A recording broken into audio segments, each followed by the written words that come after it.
Unless you live under Pact Stars Rock, as of April 4th, the Hellraiser chapter, or Pinhead, will be permanently leaving DBD, and this is terrible. Now, the obvious reason for this is that there will be one less killer for new, or poor players to play, especially with the new players coming from the Freddy Fazbear chapter. But the real crime that is happening is to his perks, or more particularly, Hex-Plaything.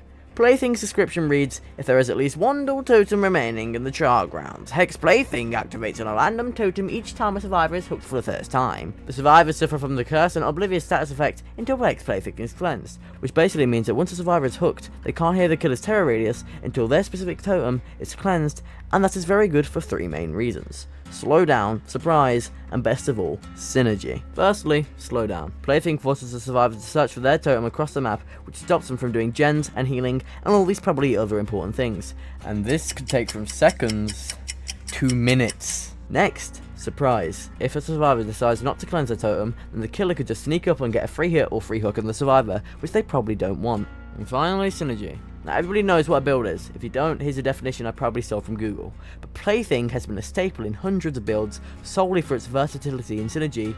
There it is, with all perks. It has been in totem builds, to slow down builds, to let's twist the survivor's balls into bow tie builds. All is to say, it is very good. And that was okay. It is very good, but it came at a price. A price now that is being reduced to atoms. And this is the problem, because not everybody would have Pinhead's perks, but now they do. Only people who sunk the time to this godforsaken game decided it would be a good idea not to eat today and buy Pinhead instead, would have had him, but now that everybody has his perks, so do the not so goody good players. The bad players, I'm talking about the bad players. Now, you may be wondering, what's the problem? You've already outlined why it's good. This game is pay to win anyways. Give the new survivors something to work with.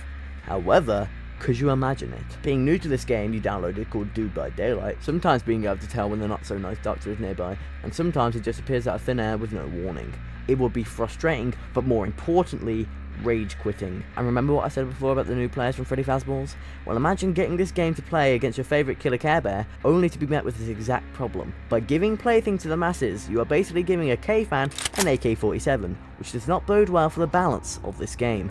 And I think Behaviour knows this. Recently, they've been doing quality of life instead of insert killer with somehow teleport. Most likely, for the previous mentioned FNAF players, probably to be ready for Freddy and able to retain players and not allow the game to die. Which means only one thing, Plaything will be nerfed. It has to be.